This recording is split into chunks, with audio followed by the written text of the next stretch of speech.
What's up guys, and welcome back to another episode of the Bundesliga career mode. This is episode number 5. We start today's episode off on the back of our loss to Borussia Dortmund, with Borussia Dortmund again, this time coming in the DFB Pokal. And this season, you saw our objectives to start the campaign reach the last 16 of the cup, but being drawn against one of the strongest sides in Germany, didn't think that was going to happen. So heading into the game, of course, just lost to Dortmund, back-to-back defeats after the loss to Augsburg before that, and of course before that the 1-1 draw against Leverkusen. No wins in our last 3 in all competitions, and now taking on Dortmund again. Well, after our loss to them on the weekend, I fielded a weakened side for this game, and I felt for sure I was going to lose once again. Starting the game off 25 minutes in, already a goal down, and just really struggled to get out of blocks in this game. Dortmund putting the pressure on early, which is a shame as well, because obviously in our defeat to Dortmund on the weekend, we played pretty well. He took the lead through Wagnerman before conceding those 3 goals late on to lose 3-1.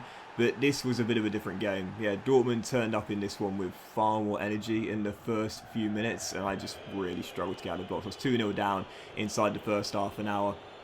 And then just a few minutes later, Marco Reus slides through Haaland down the right-hand side.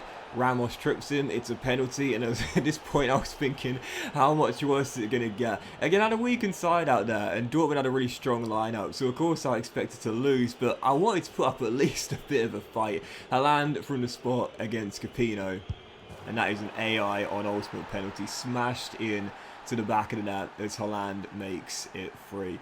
This dude is unbelievable, and I've talked about it before, he to me, and I know this is obviously, I wouldn't say a controversial opinion, but you are sticking your neck out quite far with this, and I accept that, but I truly believe that Haaland, you know, with the credentials and the pedigree he's already got so early on in his career, I truly believe he has the potential to become one of the best strikers of all time. And I know it's a really again, you know, strong opinion to have, as we lost the game by a 3-goals tournament. No real surprises there. And we're at the DFB Pokal in the second round. I think the guy is absolutely unbelievable. When you look at his makeup, I mean, he really is physically and genetically just so enhanced. I mean, he is so tall, he is so strong, his body type is great, and he's so quick. He's so good with the ball at his feet. He's got a lethal finish on him. I really do believe that as time goes on, he's just going to continue to get better. His goal-to-game ratio, as we know, is absolutely phenomenal. And obviously, there are a lot of question marks about where he's going to go next. A lot of people believe he's going to go to Real Madrid in the summer. Some people believe he's going to go to Manchester City and play under Pep Guardiola. Obviously, of course, his dad played for Manchester City as well. All I'll say is that whatever club is lucky enough to end up with him, I think they're going to have one of the greatest strikers in the game for his generation, and again potentially of all time as well. I cannot tell you just how big I am on this guy. You know, to have done it in Norway as a kid, then to move on to Austria and do it so well for a year of RB Salzburg, still as such a young man, and then to move to Borussia Dortmund and thrive in Germany as well. And to think the guy literally only turned 21 last year, it's absolutely unbelievable. His prime years are still several years off, and yet he's still already one of the best strikers in the world. It's fabulous. So, you know, there is just so many amazing young talents in world football right now. You know, we really are truly blessed with the incredible youngsters coming through from all over the world.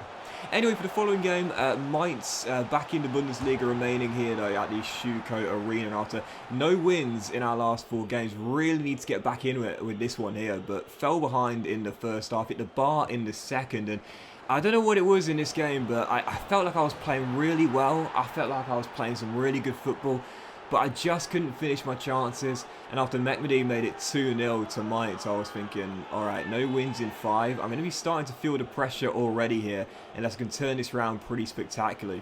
From kickoff, a chance to get right back in the game as Hack would turn in his own rebound and make it 2-1. And I was thinking, okay, as he blasts the ball in again, we're back in this game. I guess I wanted to win before the game and felt like I needed to win, but at this point I would take the point. But again, despite what I thought was playing some really good football and doing quite well, on the other end, my defence was letting me down. And I know you're going to be sitting there thinking, well, hang on a minute, Doxy boy. You chose Arminia Bielefeld because of their defensive identity, and you wanted to learn to become a better defender.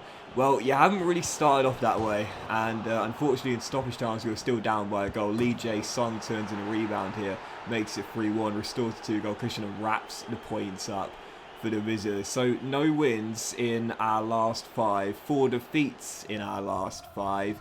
and a big 3-1 loss there to Mainz. And again, you know, you look at the stats here, and 12 shots compared to 4, a higher XG. Thought I played really, really well in this game, as you'll see here that thankfully Okugawa, who went down in the game, was only had a bruised shoulder for 5 days.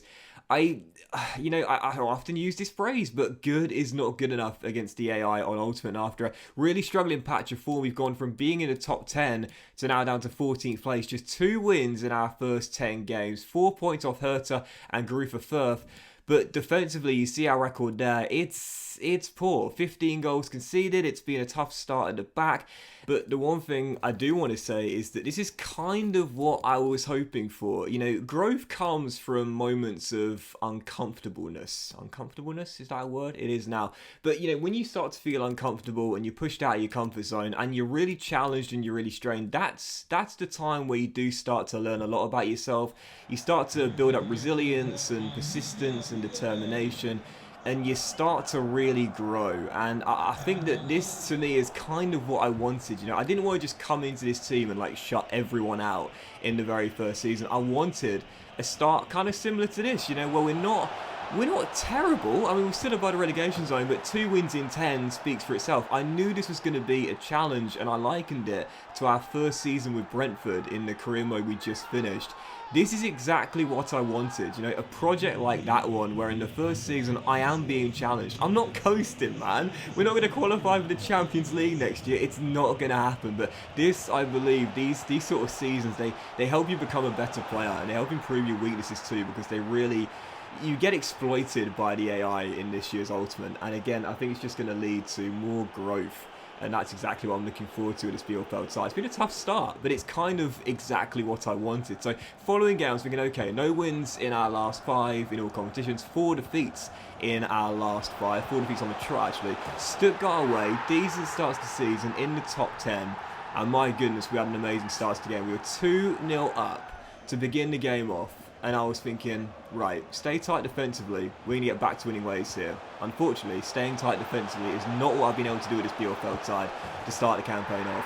From 2-0 up to back on level terms 12 minutes after the restart. Stuttgart bagging a brace here through their number 13. And again, 2-2. And I was like, okay, all right, do you know what? I want it to be all about defense with this Bielefeld side. That's not going to happen, at least in Season 1. So let's go on the offensive, get back in front, and just win this game through sheer offensive juggernaut presence on the other end and just throw everyone forward. 5 minutes after we conceded that goal, we're back in front, and it's Hack with the finish. And I'll tell you what, changing this guy from Cam to left wing was a brilliant decision. He's so much better as an inside forward in this team.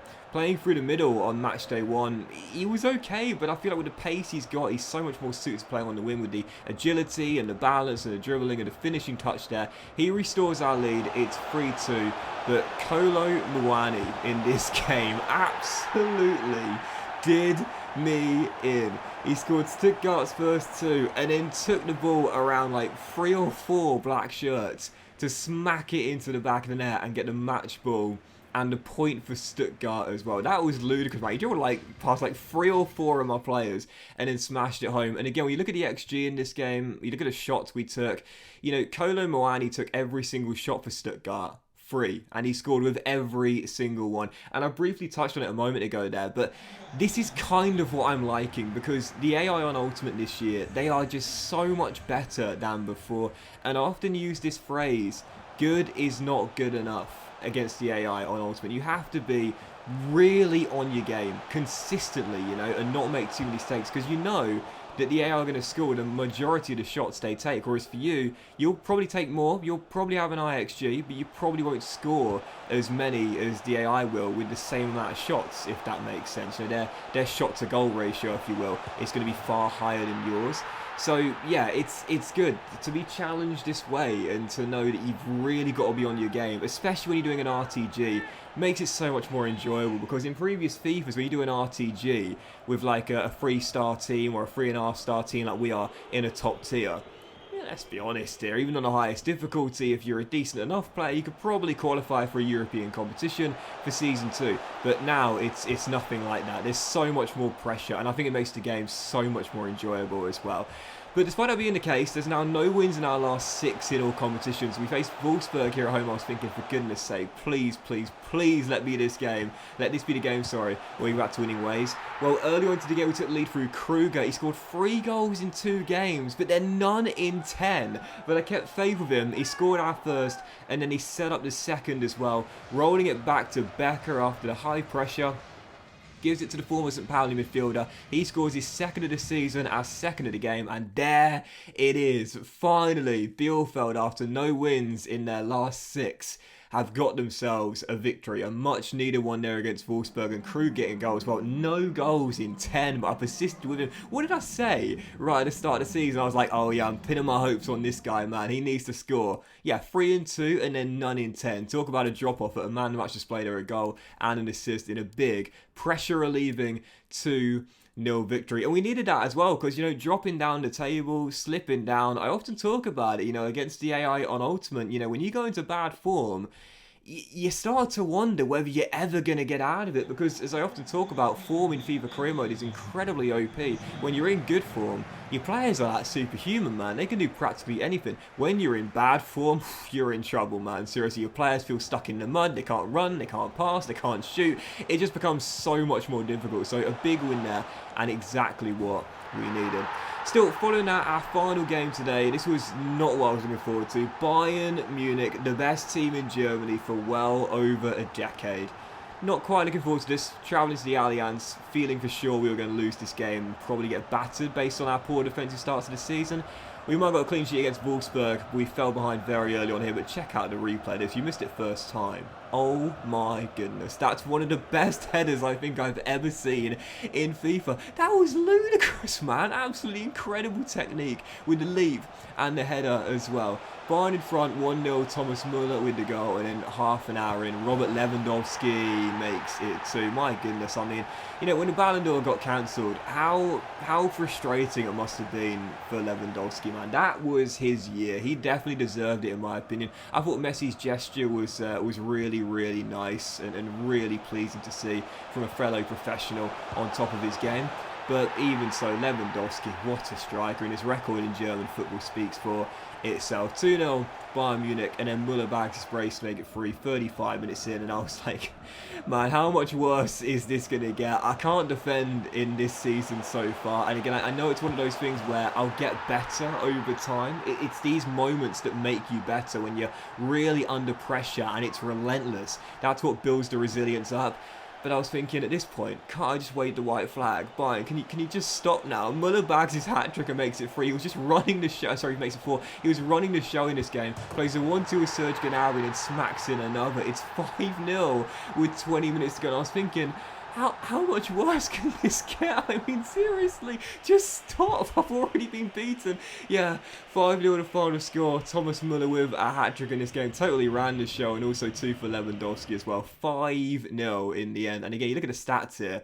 Bayern scored 5 goals on 6 attempts. That's what I'm talking about with the AI. Their shot-to-goal ratio is just far, far higher than yours can be. That's why you need to be much better defensively. But start the season off with our incredibly poor defensive record. That's the reason I chose to manage Bielefeld, but it's been a tough beginning for life at the Stuttgart Arena. 13 games in, 13th place, only 3 wins on the board and 23 goals conceded. I've got my work cut out for me. I'm being challenged, but I really, really like it. But that will end today's Bundesliga career, guys. Big thank you for watching. Enjoy it. If you want to teach a like. Much love to you all. Have a fantastic day, and I'll see you for the next episode as we reach the halfway point of Season 1 very soon.